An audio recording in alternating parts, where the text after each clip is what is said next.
Steve, you don't know what we have. You think you know what we have.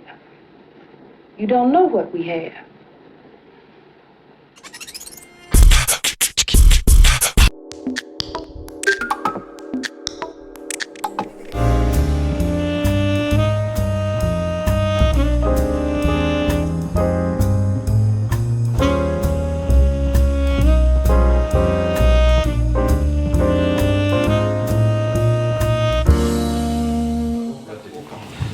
Bon, écoutez, mesdames, messieurs, bonjour. Quand on a su que j'allais intervenir aujourd'hui, on m'a dit « Ah, c'est voici, là, aujourd'hui, vous allez rencontrer des maires de droite. » Je lui ai répondu bah, « Écoutez, si je comprends bien cette association des maires ruraux, lorsque le département est socialiste, les maires ruraux sont de droite, et lorsque le département est républicain, l'AMR, elle est forcément gauchiste. » Ah, ici vous le voyez comme ça, bien sûr. Oui, je le vois comme ça. Je pense qu'effectivement, à un moment donné, être résistant, c'est parfois être opposant. Donc aujourd'hui, je vais plagier M. Emmanuel Macron. Je suis venu ici voir, entendre la vraie vie des régents. C'est l'introduction de son discours à Châlons-sur-Marne, au salon de l'agriculture de ce département, au mois de septembre dernier. Moi, ce que je voulais dire aujourd'hui, c'était le coup de chapeau que je voulais tirer à ce bureau de l'AMR, d'avoir eu le culot de faire venir un intervenant parfois un peu sulfureux comme moi, plutôt que de traiter de la boutique et de la boîte à outils dont vous avez besoin en tant que maire ruraux pour vivre tous les jours votre commune, l'agriculture, les transports, la scolarité, enfin les poubelles, toute cette problématique qui aurait pu être traitée aujourd'hui, évidemment, sans problème. Mais le bureau a souhaité faire un travail un peu en amont. Et cet amont, c'est quoi? Eh bien, c'est de réfléchir sur le droit. Ah ben voilà une notion, le droit, qui emmerde tout le monde. C'est comme avoir la bosse des maths ou ne pas l'avoir. On n'aime pas le droit, c'est vraiment un monde mystérieux, c'est le monde des gros contre les petits. En tout cas, c'est une structure qu'on n'aime pas. D'ailleurs, on dirait porte des prisons, porte du monde. Ben oui, je crois que c'est le moment, dans ces premiers états généreux, de faire une espèce de bilan sur notre relation au droit et à nos droits. Et figurez-vous que, parce que j'ai été juge, et du temps où j'étais encore juge, je me suis mis un jour à comptabiliser les droits contenus dans les codes que j'avais devant moi sur mon bureau, et ceux qui existaient vraiment, ceux qui avaient une véritable existence juridique devant moi, juge. Et je me suis rendu compte qu'il y en avait une palanquée que je ne voyais plus passer. Donc je suis revenu en arrière, et vous savez, quand je pense à ces politiques qui veulent supprimer l'histoire de l'éducation nationale, honte à eux, car c'est avec l'histoire que l'on comprend. Et moi, je vais vous faire un petit cours, mais enfin, pas une conférence. D'habitude, je la fais dans des salles de théâtre, avec un décor, un costume, du son, de la lumière, pour capter les gens, pour qu'ils ne s'emmerdent pas, pour qu'ils ne soient pas enfoncés par l'idée d'être dominés par le droit. Et je vais vous raconter l'histoire du droit et de la justice, pour arriver à la loi NOTRe, qui en est une traduction finale de ce dysfonctionnement. C'était quoi le droit? Ben, le droit, il n'existait pas. Il était entre les mains du plus fort, c'est-à-dire du chef de clan, du seigneur, qui s'arrogeait d'être à la fois le juge, celui qui fait la loi, et celui qui applique la loi. Et donc, on coupait beaucoup de têtes. On tranchait des mains, suivant les pays, mais en tout cas, le pouvoir disait au justiciable, car tel est mon bon plaisir. Jusqu'au XVIIIe siècle.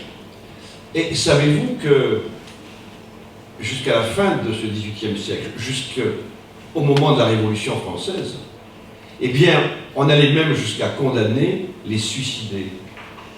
Car le suicide était un crime. Et donc le suicidé avait son corps exposé pendant 3 jours à la porte de l'église, dans la commune où il avait commis son suicide. Et il y avait un juge qui réfléchissait, qui instruisait le dossier pour savoir quelle était l'origine du motif de ce suicide. Et si le juge disait, oui, c'est un véritable suicide, intentionnellement, il s'est donné la mort, eh bien sa famille suicidée était condamnée et n'avait pas le droit d'hériter. Ça, c'était la justice au XVIIIe siècle. Et nous avons un voisin qui n'a fait que copier un de ses collègues anglais et qui avait écrit des choses merveilleuses au XVIIe siècle, Montesquieu, qui dit, mais il faut qu'on change les choses. Il faut que, dans une société démocratique, avec des libertés, on fasse 3 groupes. Le pouvoir exécutif, le chef, le roi, le président, et puis le pouvoir qui est le représentant du peuple, donc le législatif, et puis le pouvoir judiciaire. Cloisonnement entre les 3. Indépendance, autonomie entre les 3. Il écrit ça, Montesquieu. Et arrive la Révolution française. Et là, nous avons des jurisconsultes. Gloire à eux. Car ils vont mettre en place un système, le système judiciaire français, qui règne encore de nos jours, enfin, de nos jours, de moins en moins. Donc ils disent, il y a 2 domaines. Il y a quand l'individu a fait une faute tellement grave qu'il faut le punir, donc on va faire un code pénal, poena, ça veut dire la punition en latin. Et on va faire un catalogue de tout ce qu'il ne faut pas faire. Et puis à côté, si tu as fait ça, eh bien tu mérites telle punition. La prison, la mort, tout est codifié. Ils vont également écrire un texte qui s'appelle le Code civil. Civil, c'est quoi? Ben, civil, c'est l'habitant de la cité, cives. C'est la liste des prescriptions qui permettent aux gens de vivre ensemble. Donc c'est le contrat des mariages, c'est le contrat concernant la famille, c'est le contrat concernant les entreprises de commerce avec les individus. Bon, et ils disent, un texte, une loi, est applicable à tous. Terminé, moi c'est ma loi à moi, toi c'est ta loi, terminé. Ensuite, on va créer un corps de juges, il fallait y penser, et un corps de juges qui est fait du droit, ce qui n'était pas le cas auparavant. Et puis on va se mettre à pondre des règles. D'abord, présence possible d'un avocat, qui était une première. Et puis, on va dire respect du contradictoire. Ce qui veut dire, quand le pouvoir vous reproche ça, il est obligé de vous le dire, de vous le notifier, de vous l'expliquer. Et vous avez un droit qui vous est ouvert de répliquer. Parce que ça s'appelle le caractère contradictoire. C'est le principe même de la vie en société. Quand ce principe-là disparaît, eh bien le totalitarisme revient, c'est clair, c'est net. Et puis, ils disent, il faut créer des règles, parce que pour aller dans un procès, on va mettre une espèce de jeu de piste, avec des délais à respecter, avec des convocations, par lettre recommandée, ça n'existait pas, mais il y avait un équivalent. Tout cela pour que la personne qui arrive en justice, elle sache de quoi on l'accuse, quel est le droit de se défendre, et surtout, qu'elle sache les dates de ses convocations en justice. Ce n'est pas du jour au lendemain. La procédure. Et puis, ils réfléchissent. Tout cela, d'ailleurs, se passe après la Révolution, ça se passe en réalité sous Napoléon. Ça se passe sous lui parce que lui, il veut codifier, d'ailleurs on parlera des codes de Napoléon, on ne parlera pas des codes de la Révolution, mais des codes de Napoléon, et les jurisconsultes posent le principe suivant: l'homme est mauvais par nature. Il est mauvais par nature, ce qui veut dire donc il faut mettre des règles qui vont contraindre sa malignité, la limiter dans l'espace et dans le temps. Donc, on va faire deux types de juges. Il y en a un qui va se saisir de toutes les fautes pénales qui sont commises sur son ressort. C'est lui qui est le patron de la police et de la gendarmerie, c'est lui qui reçoit les plaintes, c'est lui qui tous les matins est informé des délits qui ont été commis sur sa circonscription. On va l'appeler procureur de la République. Procurare res publica, en latin, celui qui s'occupe de la chose publique. Ce procureur, il dépend de l'autorité. Il n'est pas indépendant. Il reçoit des ordres du ministre de la Justice, du président ou du roi. Mais c'est codifié. C'est normal, il représente l'État, il représente l'ordre public, donc c'est normal que l'État soit derrière lui. Mais pour lutter contre un procureur qui serait trop près du pouvoir, eh bien, les jurisconsultes vont créer d'autres juges qui vont appeler les juges du siège. Pourquoi? Parce que comme Saint-Louis, ils sont assis, on leur amène le dossier, et puis ils prennent la décision. Et ces juges-là, ils sont indépendants.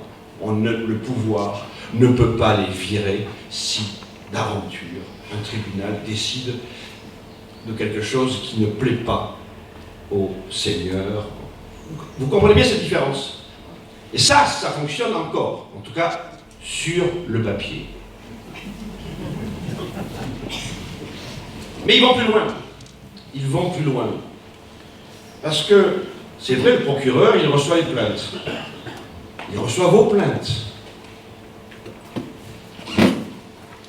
Vous pouvez imaginer un procureur ou une procureure normale qui se rend compte que la plainte vise quelqu'un, comment dirais-je, qui est protégeable. Enfin, en tout cas, ça ne serait pas bien que, il faudrait peut-être éviter que, ou alors réfléchir, ou tourner la plume dans l'encrier. Donc, on met le papier sous la pile. Il en a le droit. C'est lui qui est le maître des poursuites. C'est lui qui nourrit les juges du siège au pénal. C'est donc lui, le grand carrefour. Et ça, les révolutionnaires l'ont compris. Et ils ont posé un texte absolument extraordinaire. Si nous trouvons en présence d'un procureur félon, il l'appelle félon, eh bien, il faut trouver un système de contournement. Et il faut donc trouver un magistrat du siège autonome, qui ait des pouvoirs, qui soit indépendant du chef, du seigneur. Et ils ont trouvé un magistrat du siège qui s'appelle le juge d'instruction. Ce juge d'instruction, lorsque un procureur est saisi d'un crime, eh bien le crime automatiquement est transféré au juge d'instruction et le juge d'instruction va avoir les pouvoirs du procureur sur la police, sur la gendarmerie, sur les perquisitions. Il devient comme un procureur, mais il est indépendant et il ne reçoit pas d'ordre. Et ce n'était pas suffisant pour les révolutionnaires. Vous savez pourquoi? Parce qu'ils se disent, bon, un crime, on va faire obligatoirement la translation dans le bureau du juge d'instruction. Mais la plainte du citoyen, celle qui est sous la pile, et qui n'a pas de réponse, parce que le procureur attend, ne répond pas. Qu'est-ce qui devient ce plaignant-là? Ah oui, qu'est-ce qu'il devient? Eh bien, on va lui ouvrir un droit, qui est la plainte avec constitution de partie civile. Devant qui? Devant le juge d'instruction, bien sûr. Donc, on contourne l'aléa procureur et on va trouver un magistrat du siège qui est, en principe, plus indépendant et plus autonome. Et la plainte peut prospérer. Je ne vous cache pas que dans une partie de ma vie, j'étais premier juge d'instruction à Bordeaux. J'ai reçu ainsi des plaintes qui avaient été rejetées par le procureur de la République, qui a fait une grande carrière depuis. Et les associations écolos ont fait cette constitution de partie civile devant moi, et moi j'ai pris le dossier. Et voilà. Voilà à quoi sert ce juge d'instruction. Je ne vous dis pas que l'affaire était merveilleuse, le code pénal était épouvantable. Souvenez-vous Jean Valjean, un individu qui était en train d'être poursuivi pour avoir volé son patron, il méritait une peine criminelle, c'est-à-dire les galères. Tout de même, ce n'était pas un code pénal qui était extrêmement tendre, mais en tout cas, structurellement, ce qui a été fait pour le droit des citoyens, c'était, je vous le dis, génial. Génial. Je n'aurais jamais autant d'admiration pour ces écrivains qui savaient parler le français, eux, et qui ont produit quelque chose qui était d'un équilibre extrêmement judicieux. Le temps a passé. On arrive à la Deuxième Guerre mondiale. Cette Deuxième Guerre mondiale, elle voit un général de Gaulle à Londres qui commence à évoquer la possibilité de réfléchir à légiférer pour la France quand elle serait libérée. Et il envoie Jean Moulin. Et que fait Jean Moulin? Il réunit par un tour de baguette magique tous les partis politiques français dans un appartement, clandestinement, de la droite à la gauche. Et la piste de travail, c'est écrire la nouvelle constitution après le nazisme. Et qu'est-ce qu'ils font, ces gens-là, qui sont le CNR, Conseil national de la résistance?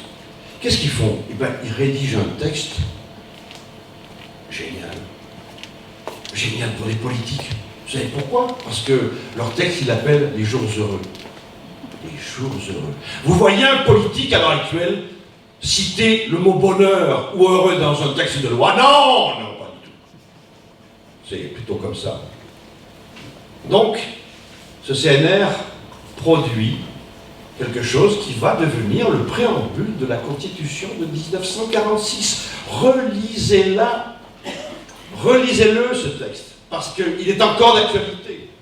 Et que va faire le général de Gaulle? Eh bien, il va mettre en œuvre, jusqu'à ce qu'il soit chassé, les prescriptions du CNR, et il va recommencer dès 1958, quand il va revenir. Et donc là, on va avoir une floraison de textes. On aura d'abord le droit des femmes, le droit de vote. On aura l'école d'administration. Évidemment, on sait ce que c'est devenu. On ne peut pas dire que c'est une réussite, mais à l'époque, c'était offrir aux Français la possibilité d'intégrer le corps de l'État par le mérite. Pareil pour les magistrats. Et donc, c'est De Gaulle et puis ce CNR ont listé un certain nombre de droits. Et vous savez combien ils sont? Mais ils sont légion. Droit du travail, droit de la santé, droit de l'éducation, droit des transports, droit de la consommation et des prix, le droit de l'environnement, et dans le préambule de 1946, il ne sera repris que par Valéry Giscard d'Estaing, mais tout cela c'est écrit. Tous ces textes, ces droits nouveaux vont sortir grâce au CNR et à ce qui a suivi. Et comme nos amis révolutionnaires, ils se disent, ouais mais un papier c'est un papier, ça ne vaut rien tant que ça n'est pas concret. Donc, chaque droit va avoir sa délégation dans chacun des départements de France. Et il aura une administration qui lui sera vouée. Donc, le droit à la santé, eh bien, c'est la DAS. Chaque département aura donc auprès de lui, donc les citoyens de ce département, des représentants de ce droit. Plus tard, les syndicats et les hommes politiques vont avoir l'imbécilité de dire qu'il s'agit de services publics. Et oui, c'est des services publics, mais non, ce sont des droits. Parce que derrière ces services publics, vous n'avez que ce nom-là à la bouche, eh bien, ce sont chacun des droits. Même le droit des télécommunications qui ont été évoqués. Voilà. Donc nous avons dans chaque département un responsable sanitaire avec des équipes. Le patron de cette DAS, par exemple, c'est le ministre de tutelle, le ministre de la Santé, dont il reçoit les ordres directement. Et puis après, contentieux Premier ministre. Il n'y a pas de transversalité. Et que fait le corps, les agents de cette administration, du travail, de l'environnement ou autre? Eh bien, ils regardent sur le terrain quelles sont les violations de ces droits. Ils vont recevoir les plaintes des usagers et des citoyens qui s'estiment violés dans leurs droits. Et ils vont faire des enquêtes. Et ils vont faire du papier. Ils vont faire des procédures, des procès-verbaux. Et ces procès-verbaux, ils vont où? Parce que la violation de chacun de ces droits est punie d'une peine poursuivie par le tribunal correctionnel. Eh bien, ces PV vont sur le bureau du procureur, ou lorsque le procureur est aux abonnés abstents, devant le doyen des juges d'instruction. Et voilà donc des citoyens victimes d'une violation supposée d'un droit, qui ont accès à la justice. Et devant le juge, devant les trois juges, on a la parole de la victime, du citoyen qui s'estime lésé. On a la parole de l'administration qui porte sa procédure. Et on a évidemment la personne qui est poursuivie, chef d'entreprise ou autre, qui se défend, qui a son avocat, qui pourrait d'ailleurs parfois dire qu'ils ont tort en face. Et on a un juge qui va statuer. Et si on n'est pas content, on pourra faire appel. Et si on n'est pas content d'appel, on ira en cour de cassation. C'est-à-dire, voyez, double, triple degré de juridiction. Voilà la sécurité juridique. Et les gens en France, ils sont heureux sans le savoir, parce qu'ils ne se rendent pas compte que l'État leur procure des droits et que l'État leur donne les moyens d'appliquer ce droit. Et moi, juge, toute ma vie de juge, j'ai demandé à avoir l'audience de ce droit spécial, qui est un droit, pas le droit du travail, le droit de la santé, le droit des services vétérinaires, enfin, c'est un droit technique, il ne faut pas se tromper, il faut avoir une bonne force d'esprit pour le comprendre, mais c'était passionnant. Eh bien, ces instances-là ont disparu, et je vais vous dire pourquoi après. Continuons sur la justice. De Gaulle, il a créé le juge pour enfants. On ne juge pas un mineur comme un juge majeur. Parce que jusqu'à lui, les mineurs pouvaient faire les petites galères. Il faut l'entendre, ça. Il faut quand même l'entendre. On va y revenir après. Donc, nous arrivons dans ces 30 ou 40 glorieuses où, comme dit Léo Ferré, nous rôtons heureux dans notre mangeoire sans nous rendre compte du bonheur dans lequel nous vivons. Mais à la fin de ce siècle béni malgré les guerres, il y a, comment dirais-je, une petite torpeur qui arrive du côté de Marrakech. Parce qu'à Marrakech, les puissants de ce monde vont se réunir, on est en 94-95, les Américains sont à la manette, et ils créent l'Organisation mondiale du commerce. Et dans cette Organisation mondiale du commerce, il y a une annexe 7 ou 8 qui parle du commerce des services. Parce que les multinationales ont bien compris que ce qui était autrefois le pouvoir régalien de l'État, ça allait devenir des contrats juteux pour eux. L'énergie, l'eau, les déchets, enfin toutes ces petites choses dont on ne parle pas beaucoup à l'époque. Mais eux sont là. Et en 2000, la communauté européenne va négocier avec ce groupe. Et qui représente l'Europe? Monsieur Pascal Lamy, bien connu, cabinet de Delors, un ancien d'une banque américaine aussi. Ça, évidemment, on peut comprendre, je ne veux pas le critiquer, mais en tout cas, en 2006, il y a quand même un constat. Il y a un constat parce que les gens sont tombés sur un texte qui disent qu'à terme, la totalité des services publics devront passer au public. Et la stratégie, au privé, pardon, excusez-moi, au privé, ah oui, mais parce qu'effectivement, mon rêve me poursuit, donc j'aimerais tellement que les services publics restent encore, mais là, on sait bien que...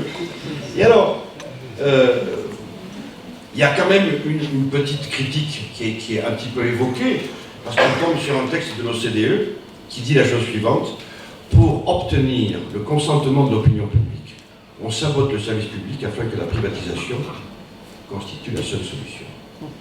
Regardez ce qui se passe en ce moment. Je ne voudrais pas faire de mauvais esprit, mais...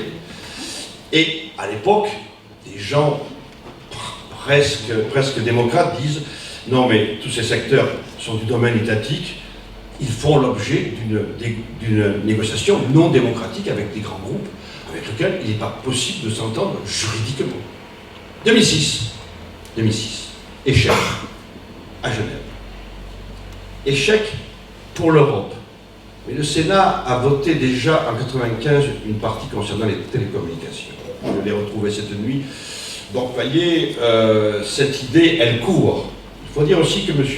Lamy est un ancien du cabinet Delors et qui a eu de beaux textes, parce qu'en même temps qu'il était avec Delors, il y avait M. François Hollande qui était avec Delors, et quelques journalistes ont écrit sur c'est quoi l'évolution social-démocrate de François Hollande. On la trouve, je pense, complètement là, à mon avis. Donc on arrive en 2007. 2007. C'est l'arrivée de M. Nicolas Sarkozy. Lui, il connaît le texte du GATT, plutôt de l'ACGS. C'est l'accord général pour le commerce des services. Lui, il le connaît. Et 2 mois après son élection, c'est-à-dire en juillet 2007, il supprime toutes les administrations dont je viens de parler, d'un coup de baguette magique, dans un silence époustouflant. Je parle des médias, époustouflant. Donc la DAS disparaît, la direction départementale disparaît, et on crée à la place 2 instances par département. Je vais faire vite entre la direction des territoires et la direction de la population. Certains ont rajouté cohésion, solidarité, parce que comme ça faisait un peu malsain, parce que dans mon spectacle, Le Roi se meurt, moi j'affirme que ce détricotage administratif de la France a fait sauter le verrou de la cohésion sociale. Ça, pour moi, c'est une analyse très très forte, nous le verrons s'appliquer pour les communes rurales. Donc, baguette magique, 2 instances, où je peux vous dire, une chatte ne retrouverait pas son chaton. D'ailleurs, moi, quand je vois un sous-préfet, j'adore lui poser... attends, cette compétence-là, c'est qui? C'est la population, ce territoire. Parce qu'on a mélangé, on a fait des brassages absolument incroyables. On a pris des vétérinaires, on les a mélangés avec des gens qui faisaient le droit du travail. Enfin, c'est un bordel pas possible. Et bien entendu, le guichet auquel s'adressaient les gens, je voudrais me plaindre de terminer, allez, mesdames et messieurs, frapper à la direction de la population et de la territoire. Vous allez voir comment vous allez être reçus. Vous allez voir le parcours du combattant. Terminez les procédures. Et ça en existe quelques-unes. Et la justice, bien sûr, ne reçoit plus de PV. C'est ça qu'il faut savoir. L'arrangement, il est merveilleusement fait. Point n'est besoin de signer l'accord de Marrakech. Les faits commencent à se faire sentir dès cet instant. Et puis, vous allez bien comprendre que dans ces deux directions, on va nommer des directeurs. Ces directeurs qui sont intelligents, qui savent tout, qui sont des géo-trouve-tout, et qui vont trouver des solutions extraordinaires pour un département. Comme, par exemple, les camions poubelles à ouverture latérale qui ne passent pas dans les chemins vicieux. Bon. Et qu'on paye très cher. Je parle des camions, mais je parle également de ces services techniques qui ont plus d'intelligence que vous, que moi, que nous, parce qu'ils ont fait des grandes écoles, ils sont ingénieurs, et puis ils sont quand même payés très cher. Je suis un petit peu méchant, mais je peux vous dire que ne plus avoir ce substrat à juger et constater que ces droits-là se sont asséchés, ont été siphonnés, puisqu'ils existent toujours dans les codes. Ah, ça n'a pas de problème, mais personne ne peut les faire vivre en justice. On verra tout à l'heure que c'est le procureur qui va ramasser un petit peu la donnée. Je ne parle pas de ce qu'a fait Nicolas Sarkozy sur la justice, il lui a déclaré la guerre, et surtout, il a déclaré un jour de janvier, je ne sais plus quelle date, la mort du juge d'instruction. Maintenant que vous savez ce que c'est, le juge d'instruction, comment il a été créé, vous comprenez tout à fait la stratégie, mais honnête. Honnête, parce que je respecte chez Nicolas Sarkozy, c'est qu'il a balancé du message négatif, mais en tout cas il l'a fait. Il l'a fait, nous l'avons avalé, tant pis pour nous, mais il l'a dit.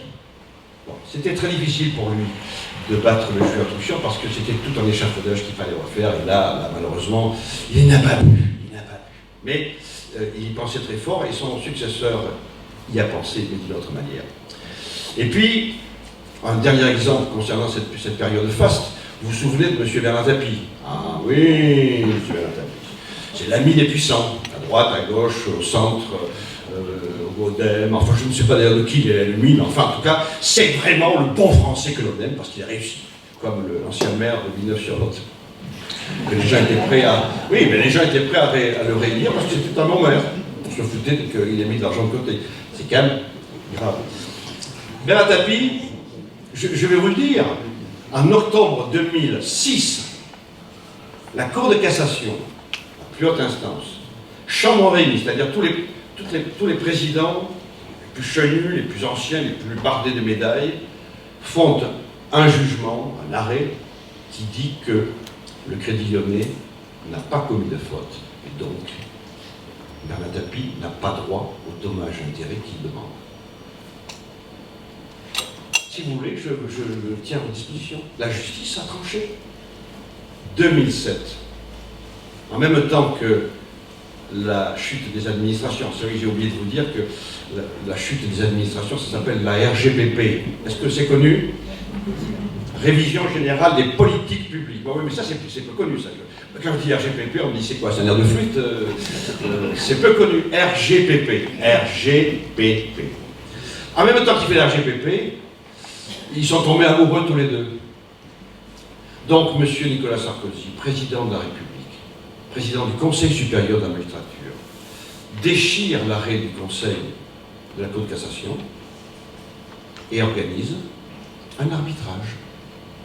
Et cet arbitrage, il est là pour que l'État paye 450 000 € de dommages-intérêts. C'est prévu d'avance, on le sait, puisque l'information vient de le démontrer. Ça veut dire qu'un président de la République, non contré par les gens qui portent le droit et la loi, vont voir passer cet arrêt de la Cour de cassation, ne vont rien dire, vont accepter un arbitrage. Et puis après, 7 ans après, ah ben oui, quand même, c'était pas bien cet arbitrage. Voilà la relation qu'ont nos élus avec le droit. Arrive 2012. Je te dis, ah ben là, c'est un changement. Hein. Ah, il y a un changement, ça va quand même changer. Je me souviens du discours du Bourget, ça c'était quand même...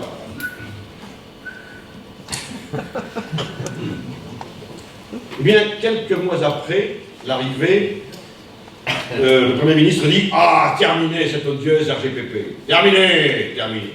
Je la transforme par la MAP. Non, pas la mutuelle. La MAP, c'est la modernisation de l'action publique. » Alors, messieurs, mesdames les maires, quand vous recevez un texte avec le mot modernisation, ayez un sursaut, prenez les lunettes à double foyer, parce que là, il y a un loup dans la bergerie. Je n'ai jamais vu un texte portant le mot mondialisation qui soit honnête.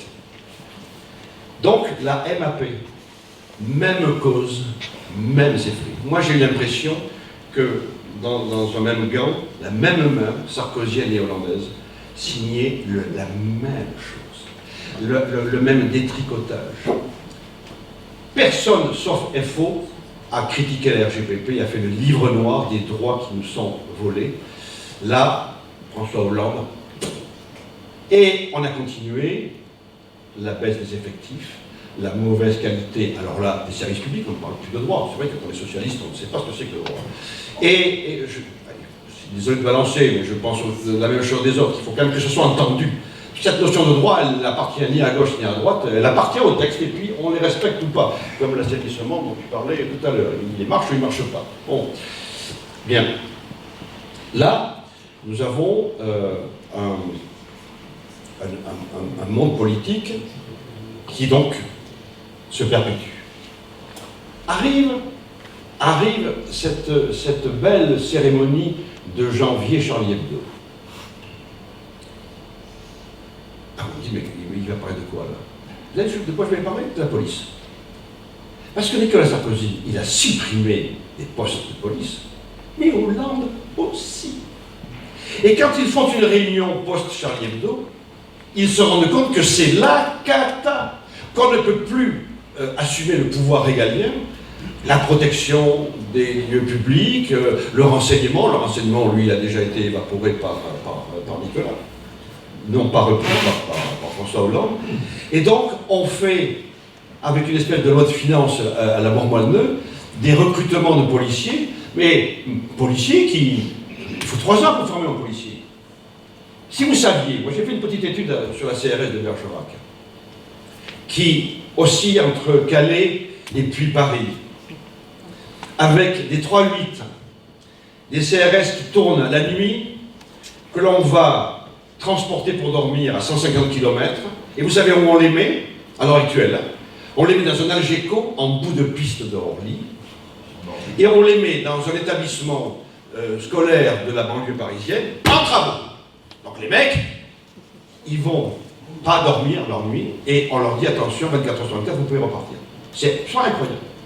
Mais moi je me demande pourquoi il n'y a pas plus de bavures. Parce que le droit du travail, il est manifestement violé. Mais évidemment, ils sont à bout, parce qu'il n'y a plus d'effectifs. Il n'y a plus d'effectifs. On dit ça va mieux. Ça ne peut pas aller mieux. Ça ne peut pas aller mieux. Et puis, bon, je cite dans mon spectacle un texte émerveillé de François devant Obama. C'est vieux, c'est de 2014. Obama lui dit, allez, le TAFTA. Est-ce que c'est que le TAFTA? Bon, il faut le signer. Il lui dit, François Hollande, il dit, mais oui, il faut signer vite cet accord. Et il faut vaincre les peurs. Il faut vaincre les peurs des gens. Vous êtes descendants, en tout cas des gens. Bon, maintenant, il est revenu sur cette position. Seulement, il va quand même signer le même traité avec le Canada. Et je peux vous garantir que le Canada n'est pas plus tendre que les Américains en ce qui concerne le commerce. Mais en tout cas, ces 2 traités font que l'État français, la législation française, sera jugée par un tribunal arbitral, le même que celui d'ailleurs de Bernard Tapie. Mais il se trouve aux États-Unis, avec des gens de la Banque mondiale, et on va donc faire juger notre politique sanitaire, par exemple, par un pays étranger. Moi, je me pince. Le président de la République accepte cette chose-là. Donc il est revenu pour des raisons électorales, mais pour le Canada, pour l'instant, c'est toujours en cours. Et vous voyez bien que le traité de Marrakech est en train de revenir par la petite porte. Et que nous n'en avons pas fini, et que les grands groupes vont triompher, parce qu'ils triompheront, c'est dans l'ordre moral des choses. Hollande et la justice. Enfin, Hollande. Ce quinquennat-là, il est en train de supprimer le juge d'instruction. Avec sa méthode synthétique. C'est-à-dire, non pas le supprimer comme disait l'autre, le bonnet, mais en ne le remplaçant pas. C'est génial. Donc, en ne le remplaçant pas, eh bien, le procureur prend de plus en plus de pouvoir. Et on va chercher un juge d'instruction à Périgueux, celui de Bergerac n'est pas là, et ainsi de suite. Alors pour les plaintes avec caution de partie civile, je ne vous dis pas le résultat. Mais il y a toujours le juge d'instruction, il existe toujours. Rassurez-vous, rassurez-vous. On va bientôt chercher les tribunaux, il y en a. Mais ça n'est pas dit.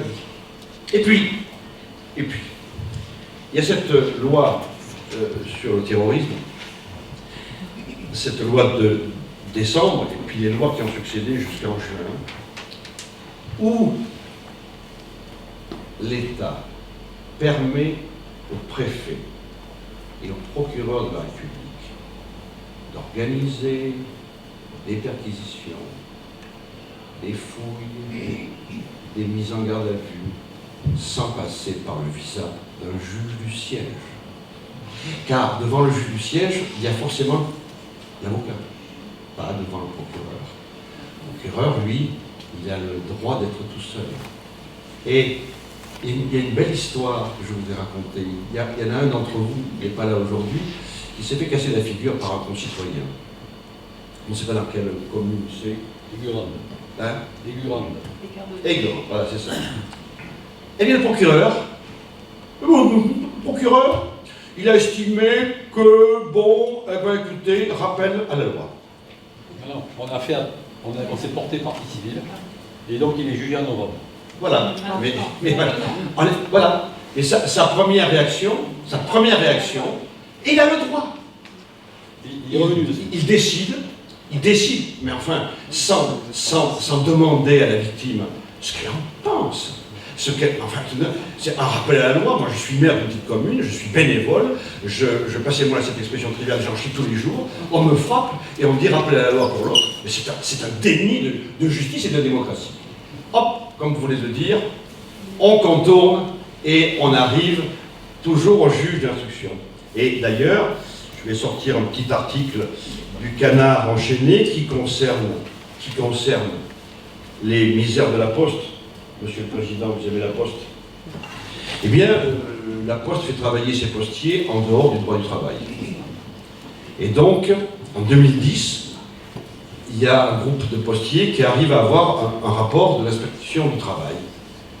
Il faut se lever de bonne heure pour avoir un rapport de l'inspection du travail, parce qu'ils sont délocalisés, ils sont toujours en région. Ici, ils sont à Bordeaux. Il fait un procès verbal contre la Poste, en disant, mais oui, effectivement, il y a une infraction pénale. C'est chez le juge, c'est chez le procureur, qui étouffe pendant 5 ans. Et les victimes viennent enfin de se constituer partie civile, et le juge d'instruction a été saisi et a mis la Poste en examen. Voilà la réalité. Et moi, je peux vous dire que entre ce préfet qui est investi de tous les pouvoirs, au nom d'un terrorisme. Enfin, souvenez-vous, les terroristes de Lusignac, qui n'étaient que des petits maraîchers, que l'on a confondus avec des barbus terroristes, alors qu'il s'agissait de 2 gamins de 30 ans qui avaient un jeune enfant qui faisait dans l'horticulture. Tous les maires du coin se battent pour avoir leurs produits pour la cantine scolaire. Enfin, vraiment, le premier gendarme venu aurait dit au préfet, n'y allez pas. C'est vrai qu'il y a 3 ans, ils ont distribué des tracts à Notre-Dame-des-Landes. Non, au péage de l'autoroute, mais n'y allez pas. Ils y sont allés. 12 gendarmes. Ah, on n'est pas chiche avec la force publique. Hein. 12 gendarmes pour que dalle. Pour rien. Et donc je me dis, mais alors si je suis un opposant, pourquoi ne serais-je pas un jour traité de terroriste? Et pourquoi, en ayant le discours que j'ai aujourd'hui, pourquoi demain matin, ou cette nuit plutôt, je n'aurais pas droit à une perquisition d'un avocat, sans rien, sans contrôle d'un juge? Voilà ce qui est devenu notre société. Donc, moi je fais ce spectacle suite à cette colère que je comprends. Je me dis que j'ai été juge, je n'ai jamais compris qu'il fallait défendre les droits. Et dans mon parcours d'examen du territoire, je tombe sur la loi NOTRe. Loi NOTRe, j'adore le petit E. C'est le petit E de République, parce que République, ça, et c'est sûr qu'il est en bas. Ah, le R, il est encore majuscule, mais alors le petit E, il est virtuel. Vous savez, c'est le E de email. Et alors, je vois ce texte, 137 articles, imbuvable pour le juge que je suis. Je n'y comprends rien. Mais alors, rien de chez elle. Donc je me dis, j'ai sauté des trucs, il faut que je revienne. Et effectivement, je commence à avoir en annexe des explications de cette loi, qui est une loi qui sort tout de même de l'ère Sarkozy, une loi qui sort de 2010, qui doit continuer avec quelques petits allers-retours entre nos amis sénateurs et nos amis députés, mais enfin, elle vient d'où elle vient. Elle vient d'où elle vient. Et donc, elle est là, elle est appliquée, elle va être appliquée en 2007, en 2018, en 2019, en 2010. Heureusement que le législateur ne l'a pas fait rétroactive. Il aurait pu le faire, hein, parce que... bon. Mais ce que je vois dans un département, c'est quand même passionnant. Qui décide de la vie en collectivité? Attendez, c'est ça. Il s'agit du schéma départemental de coopération intercommunale. Ça, c'est la pensée. C'est le code civil ou le code constitutionnel de la vie de ce département. Oui. Qui c'est qui s'occupe de ce schéma? Qui c'est qui va rédiger? C'est la commission départementale de coopération intercommunale. Wow, très bien. Comment on fait pour y rentrer? Ah,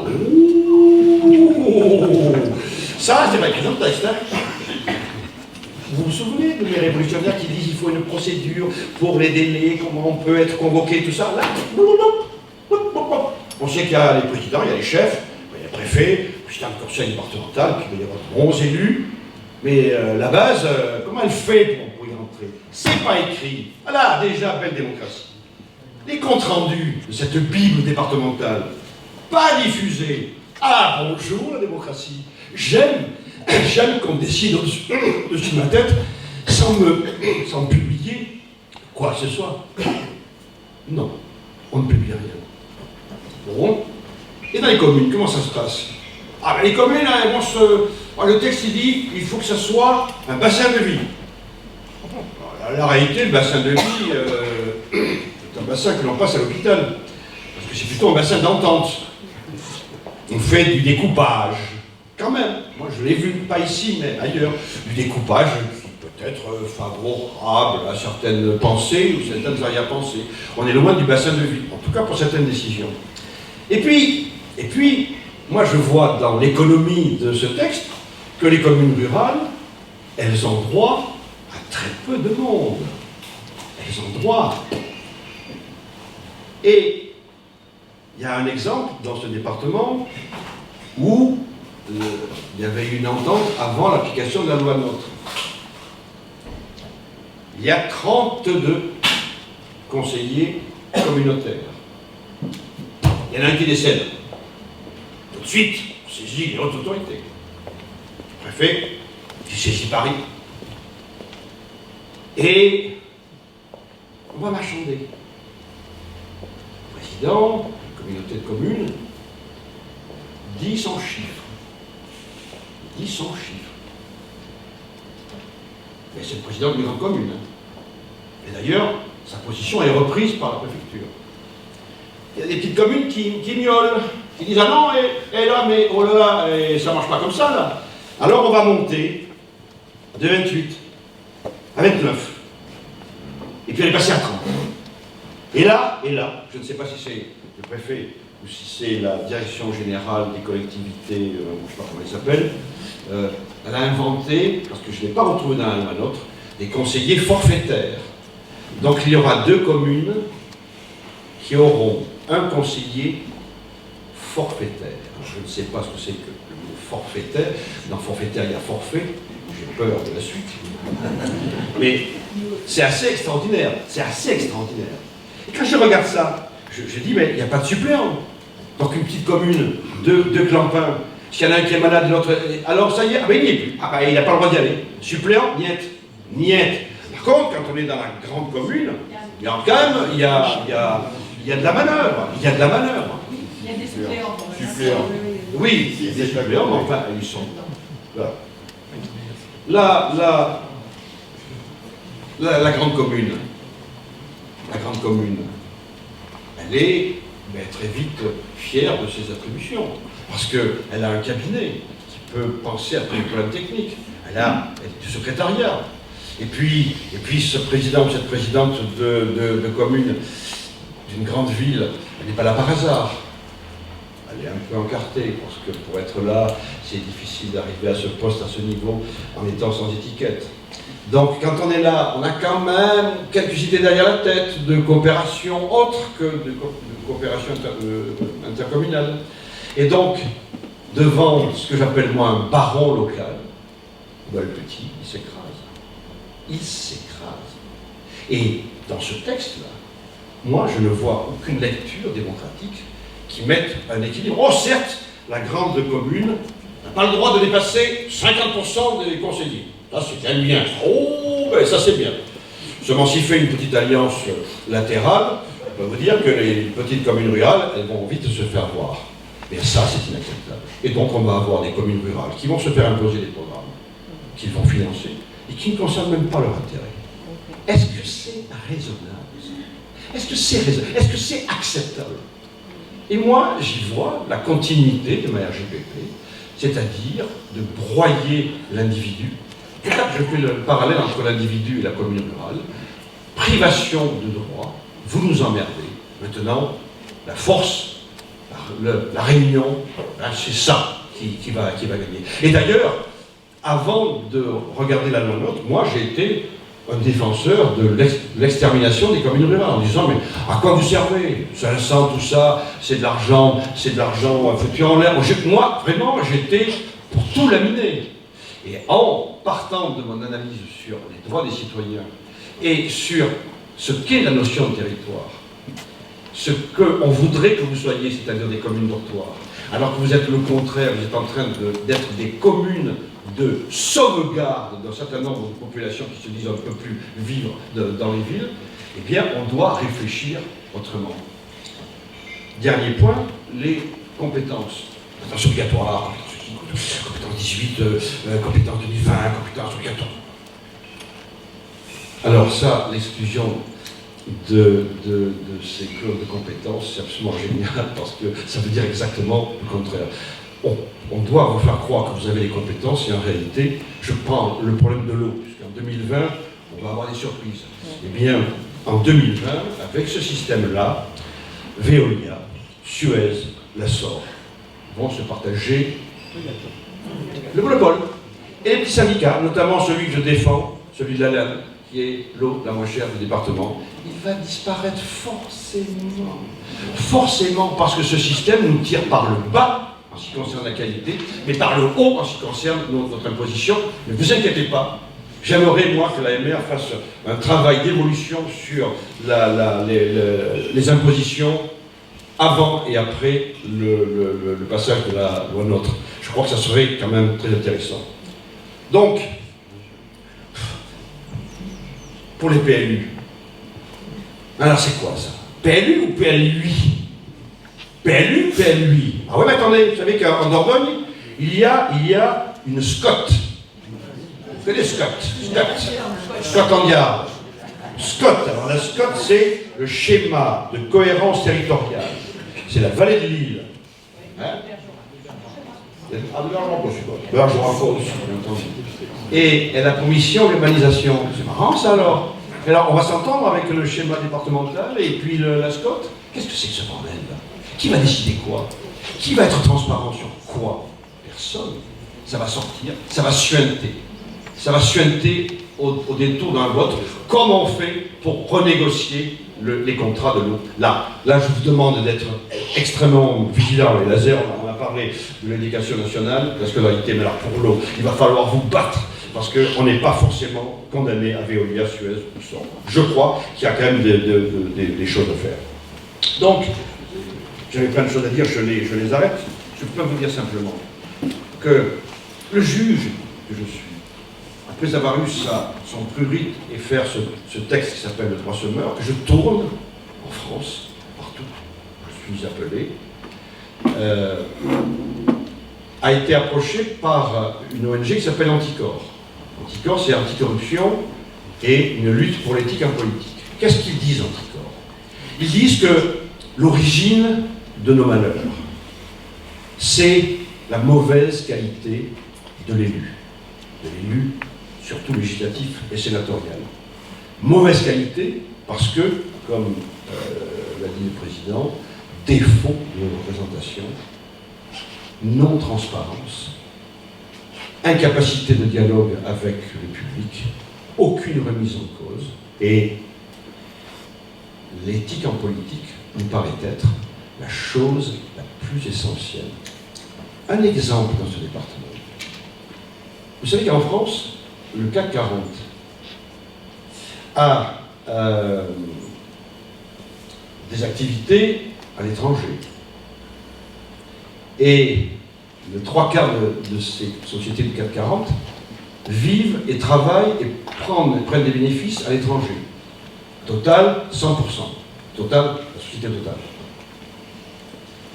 Au premier semestre de 2016, les sociétés du CAC 40 ont fait 6,9% de plus de bénéfices que l'an dernier, premier semestre. Donc, des frondeurs ont voulu faire passer un amendement qui disait il faut que les sociétés du CAC 40 déclarent où ils payent leurs impôts, combien et dans quel pays ils sont déclarés. L'amendement passe. Une erreur de M. Bartolone. Mais la nuit du 16 au 17 décembre, M. Christian Eckert, ministre du Budget, revient et refait voter la loi. Et 25 députés félons qui sont là suppriment l'amendement. Parmi ces 25 députés, il y en a un de la Dordogne qu'avec Anticor nous avons interpellé en disant « Ah, ce serait bien quand même que, monsieur le député, vous qui voulez vous arrêter à 2 mandats et que le 3e arrive, vous pourriez nous dire pourquoi vous êtes contre cet amendement? Est-ce qu'il y a... » Ah mais non, dit-il. Il ne nous a pas répondu, mais il a répondu à Sud-Ouest. Ah non, je n'étais pas là. On a voté pour moi. Et j'ai découvert ce qu'on m'avait fait voter. Et qu'est-ce que vous en pensez? Je n'ai pas de commentaire à faire. Voilà. Ouais, je pose la question. Ce député qui va se représenter. Donc, franchement, il y a un problème éthique. Et donc, nous, à force de rencontrer des publics dans la France entière, eh bien, nous avons émis l'idée d'une proposition honnête, qui est la suivante. Nous allons nous intéresser à 2017. Et nous allons faire peut-être de la politique. Et qu'est-ce qui est intéressant en 2017? Ce sont les élections législatives. Parce que personne, pour l'instant, s'y intéresse, sauf les partis qui sont en train de se tapir pour savoir quel poste. Enfin, ça, c'est un rêve, surtout pour ceux qui vont perdre. Et nous allons produire des candidats à la députation qui n'auront comme profession de foi que 10 textes que nous sommes en train de travailler avec un professeur de droit constitutionnel de Montpellier sur le non-cumul des mandats, non-cumul avec des fonctions, plafonnement des indemnités, suppression des lobbies institutionnels à l'Assemblée nationale. Vous savez que les fumeurs de cigares, les fumeurs de sexuels, non mais ça, non mais les fumeurs de Havane, voilà. Reddition des comptes et à mi-mandat, remise en question du mandat. Le tout évalué par un comité départemental pour la démocratie. Je dis CDD parce que pour moi la politique c'est un CDD, c'est pas un CDI. Et là, on évalue le candidat, on regarde s'il n'y a pas de bracelet électronique, comme cette députée qui est à l'Assemblée nationale et qui vient avec un bracelet électronique.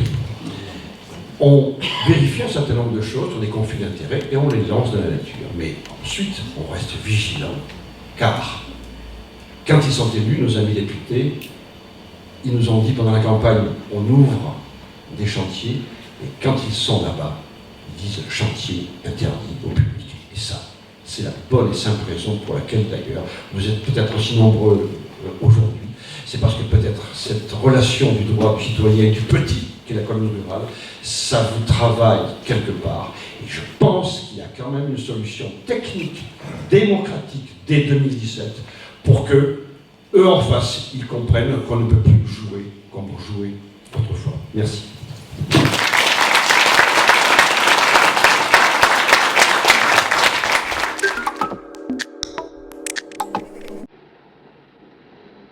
You don't know what we have. You think you know what we have. You don't know what we have.